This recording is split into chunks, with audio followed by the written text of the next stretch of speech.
not looking to make me feel good about myself, which is my daughter. so I always, see, I told you. So I always ask her, what does she think of how things are going in it? And apparently, my tone is not bad, but my facial expressions are a bit too intense. Just so we all know, this is just me. This is my face. It's not because I'm in bed right or anything like that. This is my face. I've been accused of either blushing or being too stern. I don't know anything in between. Yeah, I think you're always blushing. Everyone always accuses me of blushing. I don't know why. But anyway, I'm not. It's my face. This is my face. I can't help it. Anyway,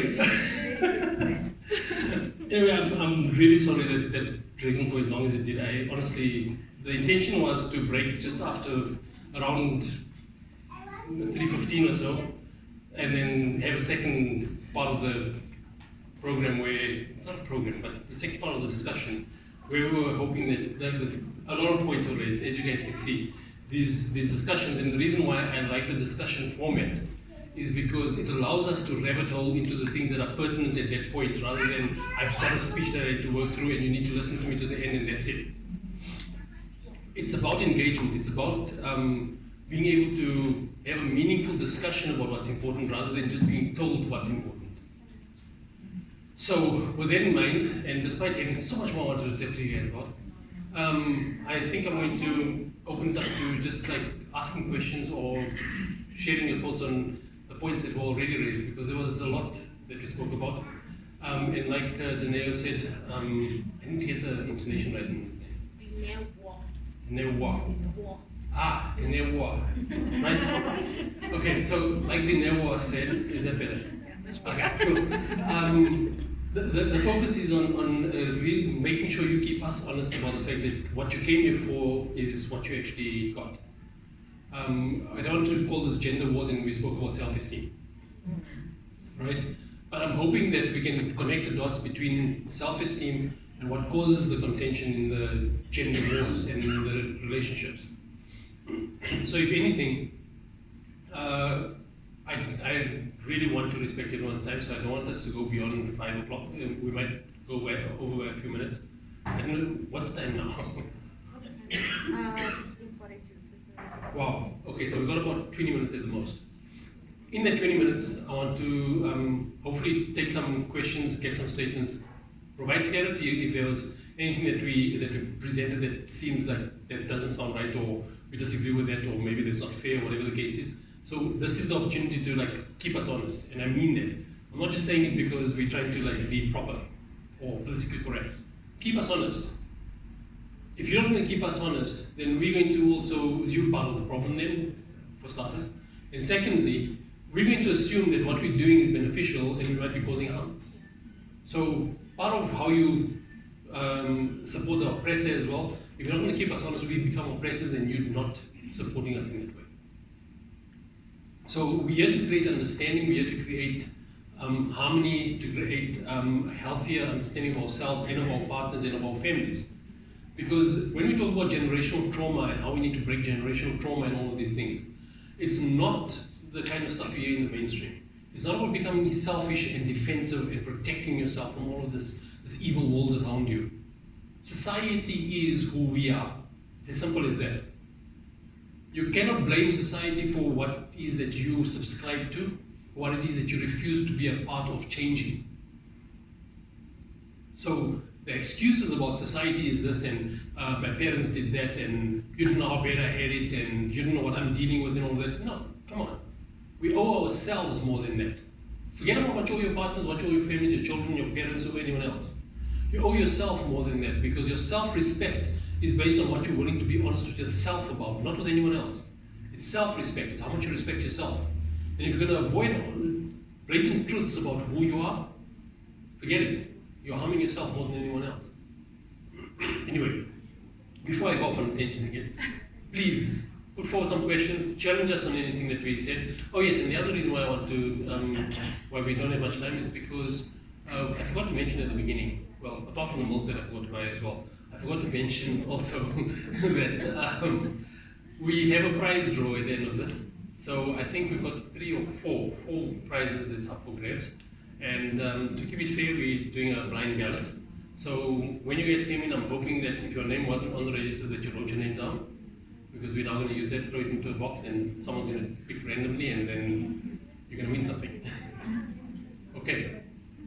So, questions or comments? I just want to know if I got it right. Self-esteem, self-worth, whatever. Is that your strengths and weaknesses? It's how you judge yourself. Self-esteem, self-worth is based on whether you're judging you. Well, in fact, good question, because it brings up a very important point that's worth re-emphasizing every single time. And that is that as long as you're judging, whether it's yourself or someone else, as long as your point of reference is a judgment to determine whether something is right or wrong, good or bad, whether it complies or doesn't comply, or whether you conform or don't conform, as long as it's a judgment, understand that that judgment is an external point of reference, right? And if you get into theoretical or philosophical, tell me. But it means it's an external point of reference. Now, this is why it's important. If it's an external point of reference, it means you're trying to live up to someone else's standard. It's not a bad thing, it's not a good thing, it's just you need to be aware of what you're doing. When it becomes your own value system is when you look at that external standard and you think, I like that, I want that for myself. And it becomes an internal value, and then that internal value becomes an aspirational goal for you. Now, you're no longer judging yourself about whether you're good enough or not. You're now looking at yourself and determining, well, okay, I did that. That's not the outcome I was looking for, which means I need to do more. I need to apply myself more. I need to understand better. I need to retry. I need to get a better understanding, more awareness, whatever the case is. I need to develop myself to achieve my aspirational goal, not because I want to fit into someone else's ideal. So the moment you're judging yourself or anyone else, it's based on an external standard because you focus on how you appear. The moment you turn it into an internal aspirational goal, you're no longer judging yourself or someone else. You're looking at how can I do better so I can achieve what I want to achieve because I believe it's important to me. Does that answer the question? Jay? It's about growing. Everything's about growth. There's not a single thing any one of us have learned through success. Not one single thing have we learned through success. Success was the outcome of everything we learned through the failures. That's true. Think about it this way. I'm going on, sorry, just quickly. Every single one of us was born with two critical attributes. We were curious and we were confident. That's it. Nothing else was needed. We didn't need motivational speakers or anyone else to come and convince a baby whiteies that, listen, you need to learn how to crawl, otherwise you're going to be stuck here all your life. And once you get to learn how to crawl, it's not the end of the road, you need to learn how to walk, and then you need to learn. No one had to do that. We were naturally confident, and no matter how many times we laughed at a baby falling over or hitting their face into the pillow or into the carpet or whatever it was, they picked themselves up, laughed with us, and we continued. When did we stop? When we started caring about what other people thought of us falling on our face. So, people keep saying, I'll define myself. No, you don't need to find yourself. You need to realize how much you're still holding on to from the judgments that other people have made about you so that you can stop judging yourself in the same way. Because who you are is who you were when you were a baby. You were curious and you were confident. Understanding all of the things we built up as defenses in front of all of that, that's what we need to undo. So as you take those away, you know, like Shrek, you guys seen Shrek? We're like onions, you peel away the layers. So you peel away the layers of the defenses that you built up over the years, and as you do that, automatically the curious, confident self emerges. It's not something you have to go and try and achieve. You don't have to go and try and build your confidence up. That's nonsense, that's a defensive approach. It's not sustainable. You need to realize what it is that you still believe to be true about yourself because of how someone else reacted to you, not because of what you think of yourself. You need to develop a more important opinion about yourself than what other people's opinion is about you. That's self-confidence, self-worth, self-esteem. So may I ask, as a life coach, what is an exercise that somebody can, because we're hearing what you are saying, but is there a particular method, and I see you doing this, but is there a particular method, an exercise that a person can do in order to just start them off, just to start off? Let me answer you this way, right? And I know it sounds like I'm trying to avoid the question, but as a rule, I don't like exercises, methods, or specific habits. Developing a habit in 21 days, rubbish. It's absolute rubbish. I promise you it's rubbish, and I'll prove it to you right now with a very simple example.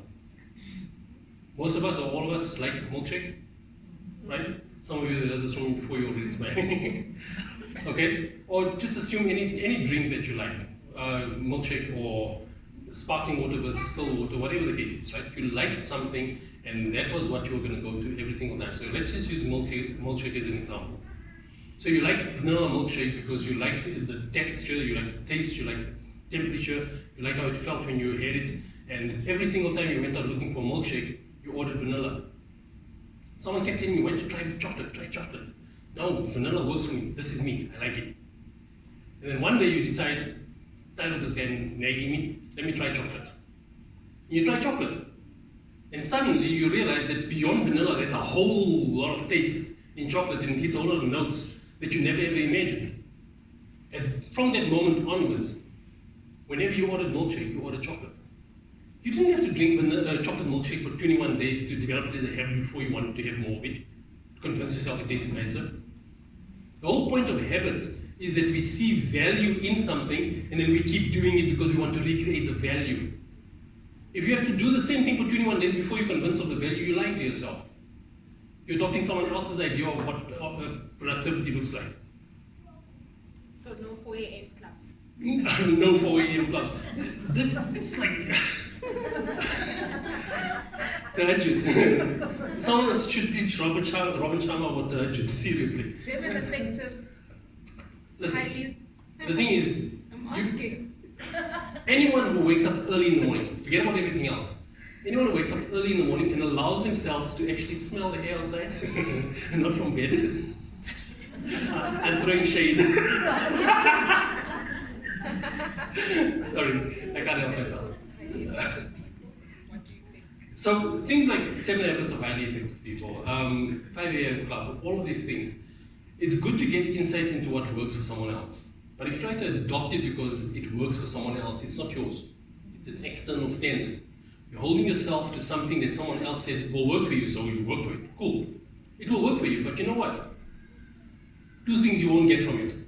Sustainability and sweetness. And I'll tell you why. Sustainability comes from when you believe with conviction in the value of what you're doing. That's it. Forget everything else. Forget all the motivation speeches and all that nonsense. It's about... You call it nonsense. Motivation is something that you have because you already experienced the benefit of doing something. Motivation is not getting into the starting blocks to run the race. Motivation is how you felt when you entered the race and you actually got a trophy. So you want to get a trophy again, so you do it again. Inspiration and vision is what puts you in the starting blocks because you believe that it's going to be valuable for you to achieve that end goal. It's not about motivation. So when I went to the event that you two were panelists at, I love affirmations. Oh my goodness. Yes. I'm the best, I love myself, I'm smart and whatever. And they said it's absolute nonsense. And I was like, what? Why? Trust us to say nonsense. So Yeah, that's what I'm no, saying. that's their key word. It's absolute rubbish, it's nonsense, and I love them so much. I mean, I've been my husband teaches my son affirmations as a bedtime routine. Wait, are you sure you said affirmations and Yeah, nonsense? I'm 100% sure you said affirmations. Was that me? I'm sure it was you. It was probably me. It's always you. I honestly, look, sustainability. Why do affirmations not work? I know you Yes, said why? Yes, if why? I say I love myself, I actually believe that I don't. Is it true that if I say I love myself in the mirror? What's an affirmation without effort? That's what I think. Exactly. Right, but here's the thing. Here's the thing. I'm great, but I'm doing nothing. Here's the thing. Do you need to have an affirmation before you can put in the effort? The affirmation is superfluous. It's of no consequence. It's your belief in what you want to do for yourself because you believe that you are capable and because you connect with the value of what you want to achieve. That's what matters. Telling yourself that you believe that is not going to change it. Yeah. So the affirmation is a distraction from what you actually believe. And if you truly connect with conviction with what you believe to be valuable, For me, Mhm. Yes. This one works. So so you can I really don't believe in like singing a mantra to myself in the morning. I really don't. No, it's muted. Press it again. Now you see what you're doing. I see. See now, you're confusing me. You know now. what? It's supposed to press it hard. Oh goodness.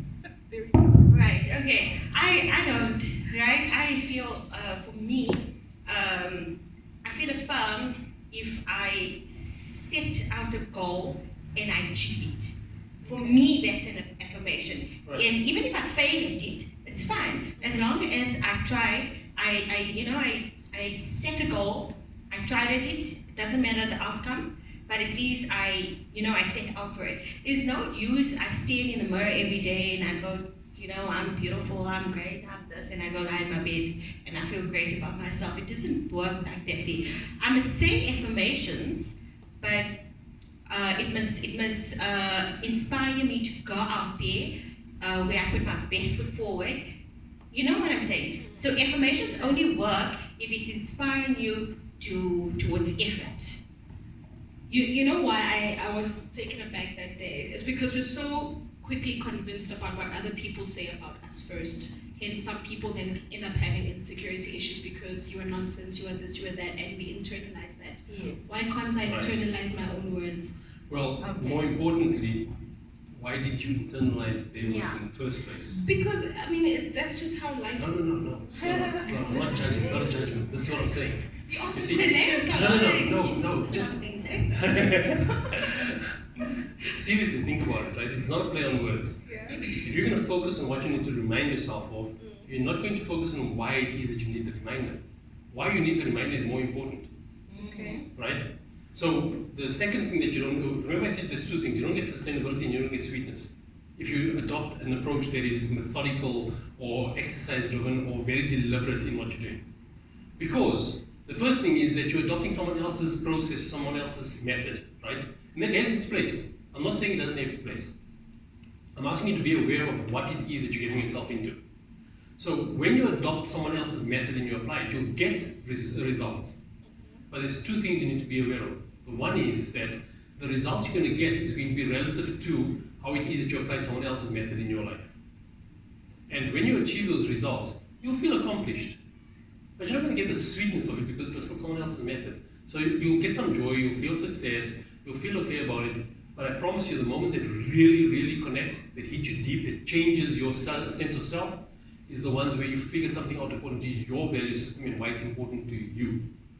So you look at how other people do things and you take from it what is valuable, but you know you're taking from it relative to what you're trying to achieve, not relative to what someone says you must do to achieve something, right? That's one thing. The other point, the more critical point, is resilience. Resilience is not about being able to adopt that habit and keep going at it no matter what. That's onerous, that's a defensive approach, and a defensive approach is never ever sustainable. Resilience is that you're so connected with conviction to what it is that you do, that no matter what happens, because you're committed to the value, if that gets shaken, you keep trying in your own way to understand how it is that you can get better at it. Now, how you lose the resilience is that when you adopt a method from someone else, that method worked within the context of what you were dealing with at the time relative to the method you adopted, right? Now just bear with me on this. What that means is that the moment your circumstances change, that method that was your coping mechanism to overcome that fails. Because it wasn't designed for this change in circumstance. So the change in circumstance means what must you do? Go look for another method because you don't believe in yourself to develop your own method. Because you're adopting methods from everyone else. That's not self-worth, that's confidence. Confidence and self-worth, competence and self-worth, totally different things. A lot of us are competent and confident, but we don't believe in ourselves. That's why we are so driven towards academic achievements and professional achievements, because we need something that we can hold up and say, see, I'm worth something. Not I'm worth something, I'm worth something. That's why I need a big title, I need a big car, I need a big house, I need the right address, I need the big bank account, I need the right clothes and the right labels and all that. It's because not I'm worth something, I'm worth something. That's the difference. And that, no sweetness. Chasing all your life. I don't want you to chase because it's exhausting. And that's what wears down your tolerance and your resilience and everything else. And when you get home and you're tired of chasing and your partner asks you about something that relates to that chase, guess what? You're triggered. And then you blame them for triggering you. Can't you be more sensitive? You know what kind of day ahead, blah, blah, blah, blah, blah. And then we start talking about work-life balance and all of those wonderful things. Don't give me something like that, yeah? So, we were talking on the table, right? And the takeaway for me is basically just to understand. You mentioned mentioned earlier in the conversation, you're fighting the wrong problem, right? So how do we, as normal people, you a coach, you've been coaching stuff, how do we know what the right problem is in our relationship with your husband and wife? You know, how to figure that out? Yes. You focus on what drives you to want to achieve what you want to achieve. So it sounds like, I don't know what it sounds like, but it doesn't sound like something practical, right? But the taqwa, consciousness, mindfulness, self-awareness, reflection, muraqabah, all of these things, it all points to the fact that if you're not aware of what is making you do what you want to do, or what makes you want to achieve what you want to achieve, then you're not owning your own space, you're not owning your life, you're not driven by what inspires you, you're driven by the association of what you want to achieve. And that's the critical point. And you know, I heard this also. It's like, you know, usually couples fight about you know, finances, chores, children. It's usually not those things that you're actually fighting about, right? They're usually you're fighting for relevance. You're fighting about recognition in that relationship. You're fighting for appreciation. You're fighting for even love. So it's not just about that particular issue. So he left his clothes on the floor, and you like this, and you never do this, and you never do that. But it's something more than that you're actually fighting about. Maybe you're actually telling him that you don't respect my space enough. Or you know what I'm saying? Yes. It's more than that. So it's more than that. You must be able to. And I also heard a nice thing is that so often when we're having these fights, and it's mandatory. It's you know, you must fights are normal in relationships or whatever, because how else are you going to understand your partner and what's going on with them, whatever. But so often I think we're so fixated on calling out each other, calling out, you know, you did this, you did that, instead of making them understand that their behavior and making them understand how their behavior is impacting you. Instead of just saying, you know, you like this and you like that, and you know, that's how we generally talk. You do this and you do that, but you're not making them understand what that particular behavior, how it's making you feel. So it's a lot of things. I think you've got to. I'm not allowed. And that's no. Well, for starters, I said put it in your table for now. Just behind the camera. Hana, Just for now. one of them is acknowledgement. You want them to acknowledge. Yes, acknowledgement, recognition, appreciation, relevance. Even like, you know, the other day I was sitting with a couple, and he said something to her. He's like, you know, I did this for you, I did this, and you don't even pick up my clothes, and I could never ever tell you to make me something. And I said, is it really? I said, well, I really don't think you're someone who expects your wife to do those things for you, because you don't see her as a maid, because you do have a domestic worker in your home. So I don't think you expect her to do that. So what is it that you actually wonder? It's the thought behind that. So he's finding difficulty in actually saying what he needed to say, but he's picking on her for not doing A, B, and C. But instead of saying, you know what, I need you to make me feel as if you see me in this space, or this, you know what I'm saying? So, I just want to, so we are out of time. I want to do the draw, but before that, I thought of a way to demonstrate what I mean by the difference between affirmations versus belief, right? So, you know, we talked about earlier about the fact that getting everything given to you in life is not what you're looking for, it's emotional accessibility. You know, when we talked about addiction and how we lose our children to drug addiction or untoward behaviors and lifestyles, it's because when you do everything for them, that's the affirmation. When you're emotionally available to them, that is the substance that they're looking for to feel appreciated. That's the difference. And the affirmation is you trying to remind yourself why you're not as bad as you feel you are. The substance is connecting with why it is that you should doubt yourself in the first place. Why should you think you're bad in the first place? Why should you question your value? And that questioning of your value, remember, anything that detracts from your original state, curious and confident, is a belief you adopted because of how someone else treated you. It's not because of how you think, feel of yourself. And the more closer you get to understanding where those beliefs come from, that's how you solve your triggers and your emotional neediness that you have from your partner that they might not understand. That's how you solve it. You solve it from understanding how you are, how you become the person you are. And allow yourself to reinvent yourself. Just because you've been a certain version of yourself up for the last 20, 30, 40 years, I'm revealing my age, but anyway, you know, but for as long as that's irrelevant. It's who you want to be next that counts, not who you have been all the time. If you don't allow yourself to grow, don't hold other people accountable for stifling you. You need to want it for yourself. So the important thing, and I just want to end off on this final message because we really need to wrap up. I don't want to keep you guys too long, more than we planned for. Everything has its place, including methods and exercises and affirmations and all of it. All has its place, right? But what we need to be clear about is that the end goal for us, or is that a step towards the end goal? Now, if you don't know what that end goal is, that will become your end goal. And that's where you deny yourself the sweetness of the outcome. Because you're always chasing, you're always maintaining, you're always defending. It's a fear-based approach. So, the way I've kind of observed it in myself and in people around me and clients that I've worked with, this is how I believe it works, right? And hopefully I'll cover this in my next book, inshallah. Is that the lower your level of self-awareness, right? The lower your level of self-awareness, the more effective these intervention kind of strategies are for you. Right? Just, you know what I'm saying? The lower your self-awareness, the more these intervention strategies, the methods, the exercises, the affirmations and everything will be. It will get you through that time. But if you're striving to improve your self-awareness and your self-worth, eventually you look at it and you think, there's no point to that. You don't need it.